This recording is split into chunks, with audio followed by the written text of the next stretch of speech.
Hello everyone, welcome to Thar academy. आज है 16 मई और 16 मई तक जो भी हमारी करंट अफेयर्स हैं उनका हम आज इस वीडियो के अंदर विश्लेषण करेंगे। ठीक है, तो आइए शुरू करते हैं आज की वीडियो। पहला क्वेश्चन है कि भारत में कितने नैनोमीटर चिप का डिज़ाइन जो है वो पहली बार किया जाएगा। तो भारत के अंदर जो है 3 नैनोमीटर चिप जो है वो पहली बार डिज़ाइन की जाएगी। और 3 नैनोमीटर जो है वो कहाँ कहाँ की जाएगी, एक है नोएडा में और एक है बेंगलुरु के अंदर। नोएडा और बेंगलुरु में 3 नैनोमीटर डिजाइन सेंटरों का उद्घाटन जो है हाल ही में किया गया है। इससे पहले जो है भारत जो है 7 नैनोमीटर और 5 नैनोमीटर चिप जो है वो डिजाइन बना चुका है। और रेनेसा इलेक्ट्रॉनिक्स कंपनी जो है ये काम करेगी। रेनेसा जो है ये 3 नैनोमीटर के चिप है वो बनाने का काम करेगी। ये जो 7 नैनोमीटर है, 5 नैनोमीटर और ये 7 नैनोमीटर, ये तो वर्तमान समय में चल रही हैं। जबकि ये जो 3 नैनोमीटर है ये है भविष्य की टेक्नोलॉजी। तो भारत जो है भविष्य की टेक्नोलॉजी को ध्यान में रखते हुए 3 नैनोमीटर का जो पहली बार सेंटर का वो बनाएगा। और इसके जो है ये 2 शहरों में बनेगा, नोएडा में और बेंगलुरु के अंदर। कंपनी कौन सी है? Renesas electronics company. Next question हमारा, rising North East investor summit 2025 जो है वो कहाँ आयोजित किया जाएगा। तो ये किया जाएगा नई दिल्ली के अंदर। ये जो समिट होगा ये 23 मई और 24 मई को दिल्ली में आयोजित किया जाएगा।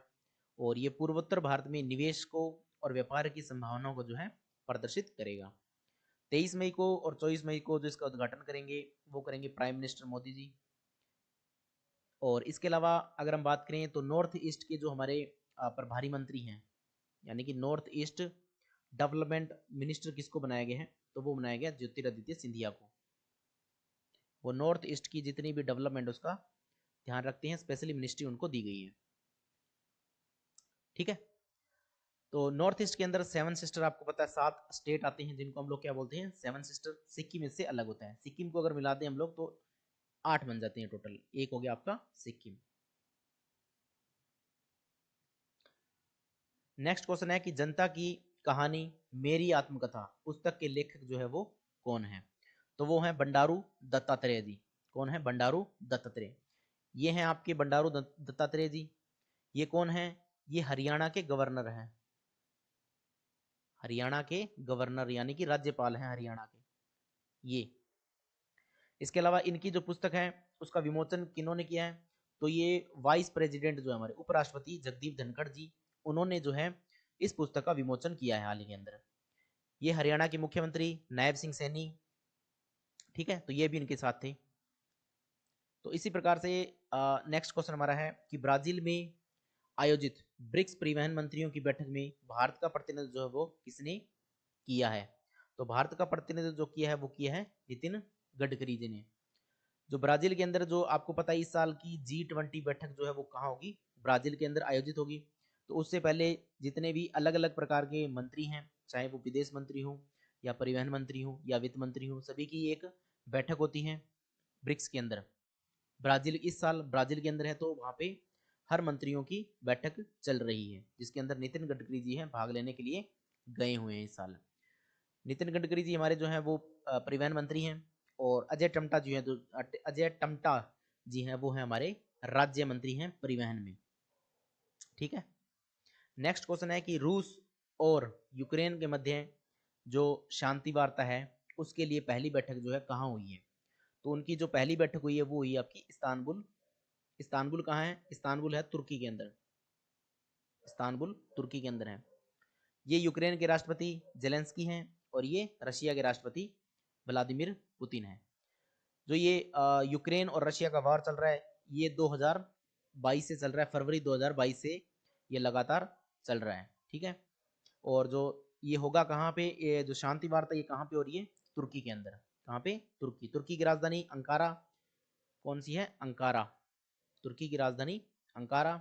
और तुर्की की जो करेंसी है वो है आपकी लीरा। कौन सी है? लीरा है।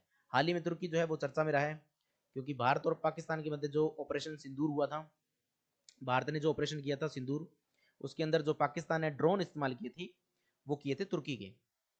ठीक है, और इसी वजह से भारत के अंदर जो है बॉयकॉट तुर्की चल रहा है इस समय। तो तुर्की जो है इस साल ट्रेंड में है। नेक्स्ट क्वेश्चन हमारा है, खेलो इंडिया यूथ गेम्स 2025 में किस राज्य ने शीर्ष स्थान प्राप्त किया है? तो इसमें किया है महाराष्ट्र ने। किसने किया है? महाराष्ट्र ने किया है। अब यूथ गेम्स की अगर बात करें तो 2025 के जो यूथ गेम्स है वो बिहार और नई दिल्ली में चल रहे हैं।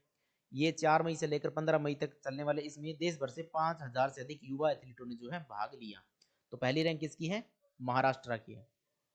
पहली महाराष्ट्र की है, दूसरी हरियाणा की है, तीसरी राजस्थान की है और चौथी जो है वो कर्नाटक की है। आइए मेडल टैली देख लेते हैं हम लोग खेलो इंडिया यूथ गेम्स की। तो ये देखो पहली रैंक जो है वो किसकी है? महाराष्ट्र की है। महाराष्ट्र ने 58 गोल्ड जीते हैं, 47 सिल्वर हैं और 53 जो है ब्रॉन्ज मेडल जीते इन्होंने, और कुल जीते हैं 158 मेडल। टोटल कितने मेडल जीते हैं? 158। 2 नंबर पे कौन है? हरियाणा है। हरियाणा ने जो गोल्ड मेडल जीते हैं वो है 39, सिल्वर है 27 और ब्रॉन्ज है जो वो है 51 और कुल जीते हैं 117 मेडल। वहीं 3 नंबर पे बात करें तो 3 नंबर पे है राजस्थान।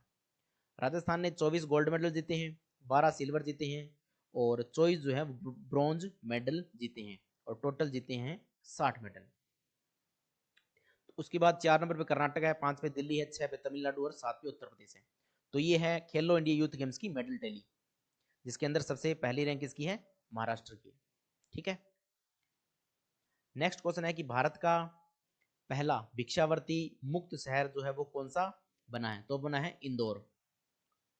इंदौर ने जो है 1 जनवरी 2025 से भिक्षावर्ती मुक्त शहर का अभियान जो है वो शुरू किया था और इसके अंतर्गत ये कहा था कि कोई भी अगर भिक्षा देगा किसी को तो उसके खिलाफ एफआईआर तक हो जाएगी और कुछ लोगों के खिलाफ एफआईआर हुई भी है।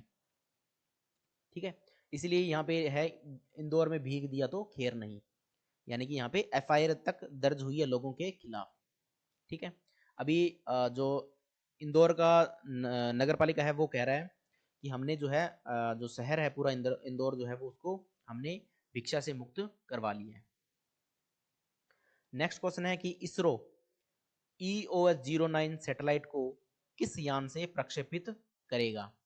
तो इसरो जो है वो PSLV C61 यान से जो है EOS-09, EOS का मतलब हो गया अर्थ ऑर्बिटल सैटेलाइट, अर्थ ऑर्बिटल सैटेलाइट 09 को जो है PSLV C61 से लॉन्च करेगा। इसरो जो है PSLV C61 के जरिए अत्याधुनिक EOS-01 सैटेलाइट लॉन्च करेगा। ये लॉन्च कब होगा? ये होगा 18 मई को। 18 मई को भारत का ये 101वां उपग्रह होगा। कौन सा होगा? 101वां उपग्रह जो है वो होगा और ये जो है पृथ्वी अवलोकन उपग्रह के रूप में लॉन्च किया जाएगा। तो ये जो है ये 101वां है। तो आपको पता है कि सोमा कौन सा था? सोमा जो था नेविगेशन सैटेलाइट था 02, NVS 02 नाम से था और इसके अंदर जो यान हमने इस्तेमाल किया था उसका नाम था GSLV F15, GSLV F15। ठीक है, GSLV F15 हमने यूज किया था और ये था सोमा हमारा NVS 02 के नाम से। अगर हम बात करें PSLV C60 में कौन सा मिशन था, तो C60 के अंदर जो हमारा मिशन था PSLV C60 में वो कौन सा था? वो था स्पेडेक्स मिशन। कौन सा था? स्पेडेक्स मिशन। ठीक है, नेक्स्ट क्वेश्चन हमारा है कि हाल ही में किस देश ने भारत में अपने दूतावास का जो है उद्घाटन किया है? तो वो कौन सा देश है? वो है होंडुरास। होंडुरास एक जो सेंट्रल अमेरिकन कंट्री है, ये मध्य अमेरिका में कंट्री है होंडुरास। ये जो आपको दिख रहे हैं शख्स, ये होंडुरास के विदेश मंत्री हैं और ये भारत के विदेश मंत्री हैं। तो इन्होंने नई दिल्ली में जो है हाल ही में आज ही नए अपने जो दूतावास है उसका उद्घाटन किया है होंडुरास। ठीक है, मध्य अमेरिका के अंदर स्थित है। नॉर्थ अमेरिका और साउथ अमेरिका के बीच में है मध्य अमेरिका, यानी कि ये ग्वाटेमाला और पनामा, ठीक है, और निकारागुआ इनका पड़ोसी है होंडुरास। तो इस तरीके से आज के हमारे जो भी करंट अफेयर हैं वो समाप्त होते हैं। ठीक है, तो और अगर आपको वीडियो पसंद आई हो तो लाइक करें, शेयर करें, सब्सक्राइब करें और बेल आइकन जरूर दबाएं ताकि हमारी आने वाली जितनी भी वीडियोस हैं उनको आपको नोटिफिकेशन मिल जाए। ठीक है, तो thank you, thanks for watching.